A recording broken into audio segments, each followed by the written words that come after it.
Salut, salut! On dit toujours que c'est important d'exprimer les choses parce que ça permet de ne pas les garder en soi. J'en ai fait l'expérience hier et j'avais envie de vous raconter ce qui s'est passé. C'est parti!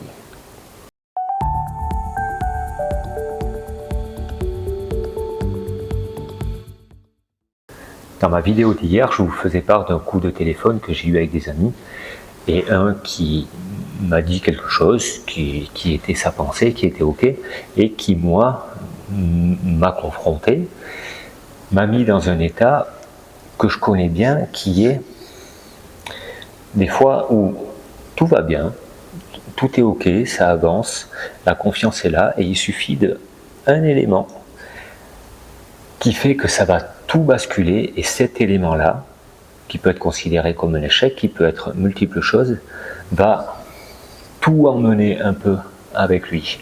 Ça veut dire que l'énergie, elle est là, et puis il y a un petit truc qui vient et qui fait tout dégringoler ici.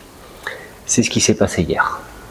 J'ai décidé de partager ça dans ma vidéo du jour, et je me suis vraiment rendu compte, mais ça a été du tac au tac, à partir du moment où j'ai eu fini ma vidéo, où j'avais parlé de ça, où j'avais parlé pas de qu'est-ce qui s'était passé, pas en fin de compte de ce que cet ami m'a dit, mais j'ai parlé de ce que moi ça m'a fait, de ce que moi j'ai vécu, parce que lui n'y était pour rien de tout ça. Lui, il a juste exprimé quelque chose, en plus c'est complètement innocemment, et c'est complètement ok, d'ailleurs, que ce soit innocent ou pas, c'est complètement ok, c'est pas ce qu'il a dit qui est important dans cette histoire, c'est ce que ça m'a fait, c'est l'effet en moi. Le fait d'en parler, c'était ça que je voulais partager aujourd'hui, ça a été vraiment libérateur de ce brouhaha mental et émotionnel que ça avait mis en place. Tout d'un coup, ce petit point qui d'habitude fait tout basculer, en fait, il était mis en lumière, il était reconnu, il a eu le droit d'exister, et à partir de ce moment-là, il n'avait plus besoin de se manifester et de forcer, à partir du moment où il avait le droit d'exister. Ça a été renforcé en plus de ça, parce que le soir, je me suis retrouvé chez moi avec mon épouse, et puis, mais on en a reparlé, et ça a vraiment fini de tout laver, et ça a mis tout au clair, tout clean, que j'ai vécu ça, et que c'est ok que j'ai vécu ça.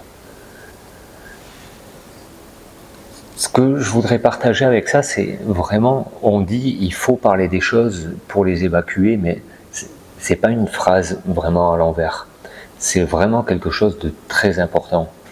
C'est pour ça que c'est important. Si on vit des choses lourdes, si on vit des choses confrontantes, si on n'est pas bien en nous, ou on va réussir à créer un climat de dialogue et de confiance à la maison, avec notre compagne, notre compagnon, ou alors on va aller voir un professionnel qui va être là pour ça, un psy, un thérapeute. Ça peut être un ami aussi, un ami qui va savoir écouter la chose confrontante qu'on vit, sans tout de suite arriver vers des négations, mais non mais c'est pas grave, mais non mais c'est rien, mais non mais il ne le pensait pas, ou alors des conseils immédiats. Ah, tu devrais faire ça, tu devrais faire ça. C'est pas ça qui est important. Ce qui est important, c'est juste d'observer ce qui se passe en nous. Tiens, je vis quelque chose de confrontant, et d'avoir un retour en face. Ah ouais, mais ça te fait quoi? Ah d'accord. Et ça te fait mal où? Ah d'accord.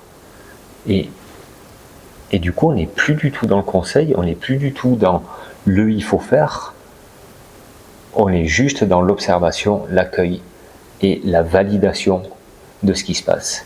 Et une fois que toutes ces étapes-là sont passées, il y a des fortes chances qu'en fin de compte, la douleur s'estompe d'elle-même parce qu'elle n'a plus besoin de se manifester puisqu'elle est reconnue. Voilà, mon petit partage du jour, ça continue, ça avance, ça progresse et j'aime ça.